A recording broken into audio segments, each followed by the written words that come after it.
অঙ্ক নম্বর 15, একটি সমদ্বিবাহু ত্রিভুজের সমান বাহু দুটির প্রত্যেকটি 5 একক এবং ভূমি 6 একক হলে ক্ষেত্রফল কত? ত্রিভুজের কিন্তু সমান বাহু দুটি দেওয়া আছে এবং ভূমি দেওয়া আছে। একটা ত্রিভুজ স্পষ্ট দেখা যায় ত্রিভুজটা কি হবে এবং তার ক্ষেত্রফল নির্ণয় করো। আমরা জানি যে ত্রিভুজের দুইটা বাহু সমান আর একটা অসমান, ভূমিটা কিন্তু অসমান আছে এখানে। তাহলে এইটা কোন ত্রিভুজ? দুইটা বাহু সমান একটা অসমান, তাহলে সমদ্বিবাহু।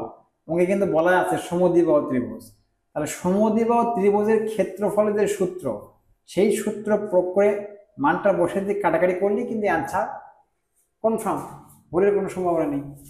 তাই আমরা যে লিখতে পারি যে সমদ্বিবাহু ত্রিভুজের ক্ষেত্রফল, দেখো সমদ্বিবাহু ত্রিভুজের ক্ষেত্রফল, এই ক্ষেত্রফলে কিন্তু সূত্র আছে, সুন্দর একটা সূত্র। কি সূত্র আছে দেখো, যে সূত্রটা লিখছি আমি, ভূমি ডিভাইডেড 4 √4 সমবাহু স্কোয়ার মাইনাস ভূমি স্কোয়ার। এটা কিন্তু অনেকে এ লেখে, এটা বি লেখে, সমস্যা নেই।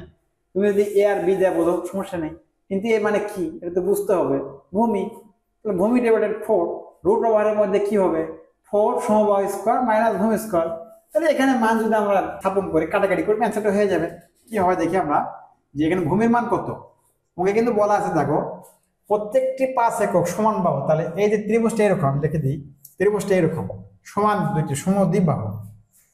দেখো এই যে এই ত্রিভুজ, এখানে 5 একক, এখানে 5 একক, আর এই ভূমিটা থাকবে 6 একক। সমান বাহু এই দুটো সমান, আর এই ভূমিটা কিন্তু অসমান, 6 একক আর সমান তো হয়নি।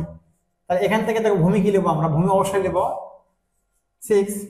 √এর মধ্যে কি নেবো, √এর মধ্যে লিখবো আমরা এই যে যেটা সমবাহু আছে, তাহলে 4 নিলাম, এটা গুণ চিহ্ন দিলাম, মান বসানোর গুণ চিহ্ন দেবো, এবং সমবাহু স্কোয়ার, সমবাহু কি আছে 5, তাহলে 5 এর উপর স্কোয়ার দিলে কি হবে 5 স্কোয়ার মাইনাস ভূমি স্কোয়ার, ভূমি কি আছে 6 এর উপর স্কোয়ার।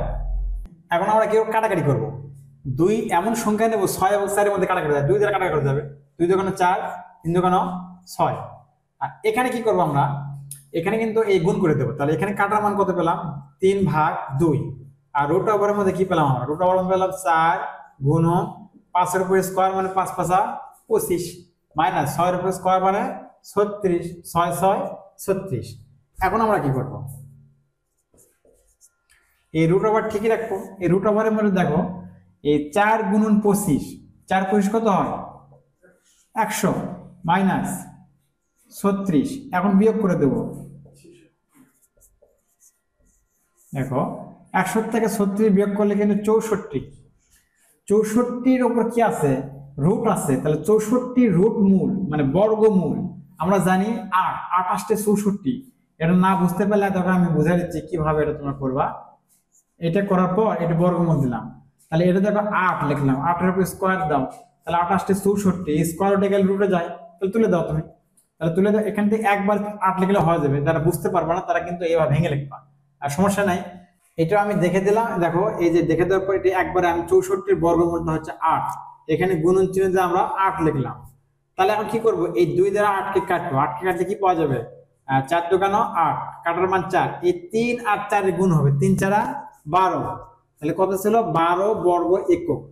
এখানে অ্যান্সার কিন্তু কিছুই নাই, শুধু নাম্বারিং করা আছে 6 8 10 এবং 12। দেখা যাচ্ছে যে এখানে ঘ নম্বর অ্যান্সার 12 আছে, ঘ নম্বরে অ্যান্সার হবে।